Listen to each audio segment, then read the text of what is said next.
Saya meyakini bahwa isu ini sangat penting karena menyangkut keadilan, demokrasi, hak rakyat, dan nilai tertentu. Melalui kesempatan ini, saya akan jelaskan alasan dan argumen logis berdasarkan fakta dan logika.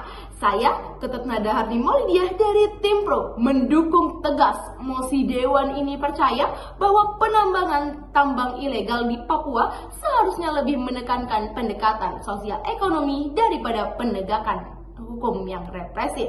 Bagi kami, persoalan tambang ilegal di Papua tidak dapat dilihat semata sebagai pelanggaran hukum, tetapi sebagai dampak dari ketimpangan pembangunan, keterrealisasian wilayah, dan minimnya akses terhadap kesejahteraan ekonomi. Papua adalah tanah yang kaya sumber daya alam seperti emas, tembaga, hingga nikel. Namun ironisnya, masyarakat di sekitar wilayah tambang justru hidup dalam keterbatasan. Menurut BPS tahun 2023, tingkat kemiskinan di Papua masih mencapai sekitar 26,9% yang paling tertinggi di Indonesia. Fakta ini memperlihatkan adanya ketidakseimbangan antara kekayaan alam dan kesejahteraan sosial masyarakat lokal.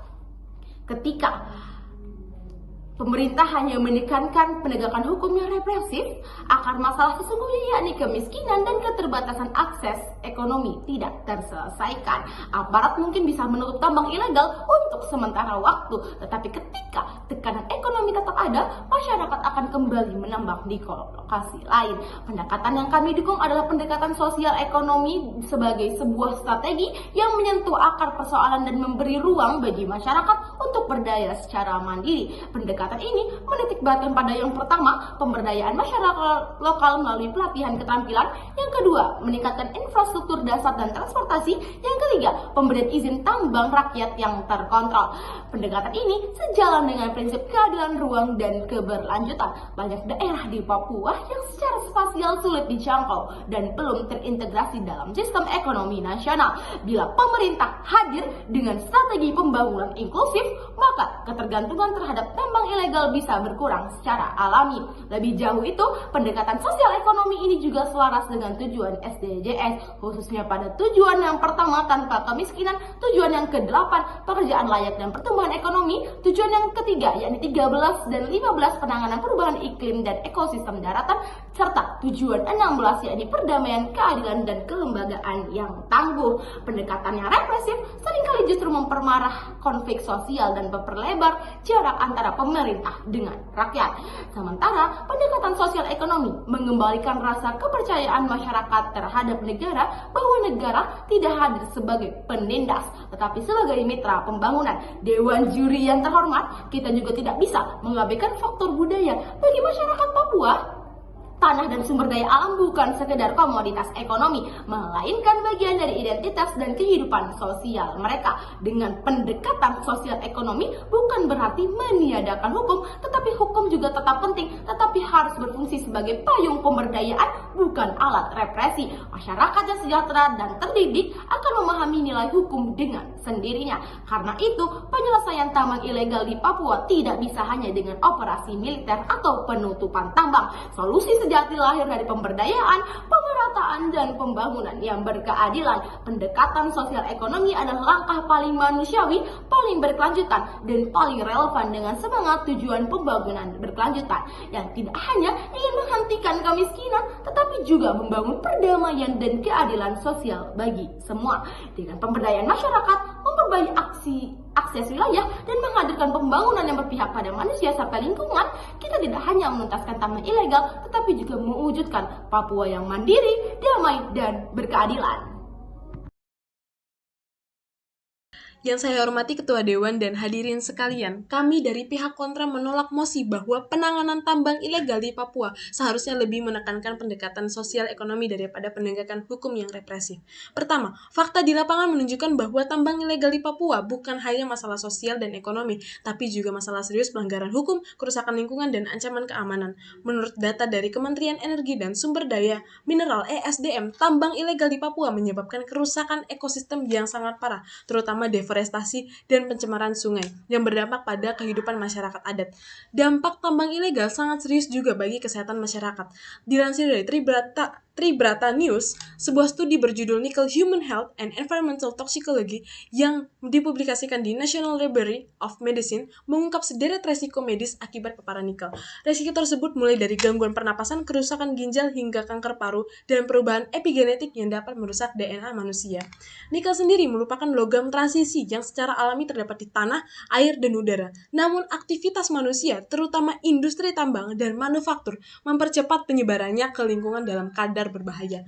Menurut penelitian Hendra dan Samsudin di Journal of Artificial Intelligence and Digital Business (RIGGS), konflik penambangan nikel di Raja Ampat, analisis etika lingkungan dan rekayasa pertambangan untuk konservasi berkelanjutan, menegaskan bahwa terdapat dampak lingkungan yang teridentifikasi sangat mengkhawatirkan dari sudut pandang rekayasa lingkungan. Pertama, kerusakan ekosistem. Terjadi kerusakan habitat laut vital termasuk terumbu karang, hutan mangrove, dan padang lamun. Ini adalah sistem yang sangat kompleks dan saling terkait yang kerusakannya sulit dipulihkan secara teknis. Kedua, pencemaran air. Kontaminasi signifikan ekosistem laut dari debu tambang, pembuangan limbah, dan limpasan air. Kehadiran arsenik dalam debu tambang yang menimbulkan resiko kesehatan langsung menjadi perhatian khusus. Pengendalian dispersi debu dan limpasan air di lingkungan pulau kecil dengan curah hujan tinggi merupakan tantangan rekayasa yang masif. Ketiga, hilangnya habitat transformasi sarang ikan merupakan bagian yang kritis dan area penangkapan ikan tradisional menjadi dermaga industri untuk pengangkutan mineral. Perubahan morfologi pesisir ini memiliki dampak jangka panjang pada hidrodinamika dan ekologi. Keempat, hilangnya keanekaragaman hayati. Laporan tentang hilangnya populasi ikan dan ancaman langsung menjadi terhadap spesies langka dan endemik akibat degradasi habitat dan polusi. Ini menunjukkan kegagalan mitigasi yang fundamental. Kelima, degradasi pesisir. Peningkatan abrasi dan erosi pantai akibat pembuangan limbah tambang ke wilayah pesisir ini merupakan konsekuensi langsung dari manajemen overburden dan tailing yang tidak memadai. Kedua, pendekatan sosial ekonomi memang penting, namun tidak dapat menggantikan penegakan hukum. Tanpa penegakan hukum yang tegas, aktivitas tambang ilegal akan terus merajalela dan semakin sulit dikendalikan. Pengusaha tambang ilegal yang keuntungan besar dari eksploitasi sumber daya tanpa izin tidak akan berhenti hanya dengan pendekatan sosial ekonomi. Ketiga, aparat keamanan dan hukum telah menunjukkan keberhasilan dalam operasi penertiban tambang ilegal di Papua. Misalnya tahun 2024, Polri bersama TNI berhasil membongkar sejumlah tambang ilegal besar yang mengancam keamanan wilayah. Ini menunjukkan bahwa betapa pentingnya aspek penegakan hukum untuk menjaga ketertiban perlindungan hukum bagi masyarakat lokal yang ingin hidup aman dan tenang. Keempat, dari sisi ekonomi, tambang ilegal justru merugikan masyarakat dan negara karena tidak ada pemasukan pajak dan royalti yang seharusnya bisa membantu pembangunan ekonomi Papua, termasuk program sosial yang berkelanjutan.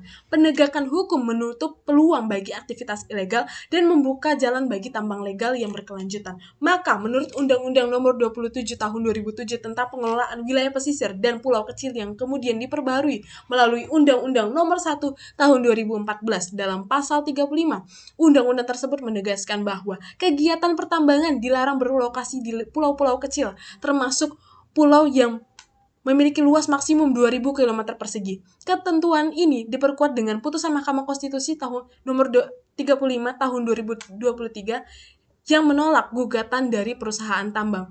Mahkamah menegaskan bahwa penambangan di pulau kecil berpotensi menyebabkan kerusakan lingkungan yang tidak dapat diperbaiki dan dapat merugikan masyarakat setempat. Maka jelas bahwa tambang ilegal yang sedang marak diperbincangkan saat ini di Papua telah memiliki perlindungan oleh hukum. Kami juga mengingatkan bahwa pendekatan sosial ekonomi dapat diberikan sebagai pelengkap, namun tidak bisa menggantikan penegakan hukum yang tegas dan konsisten. Bahkan program sosial ekonomi seperti pelatihan kerja dan pengembangan ekonomi alternatif baru bisa berjalan lancar bila aktivitas ilegal sudah ditindak secara hukum. Singkatnya, tanpa penegakan hukum yang kuat dan represif, tambang ilegal di Papua akan terus menghancurkan lingkungan, merugikan negara, dan menimbulkan konflik sosial. Oleh karena itu, kami menolak mosi ini dengan menegaskan bahwa penanganannya harus menitik beratkan pada penegakan hukum yang efektif. Terima kasih.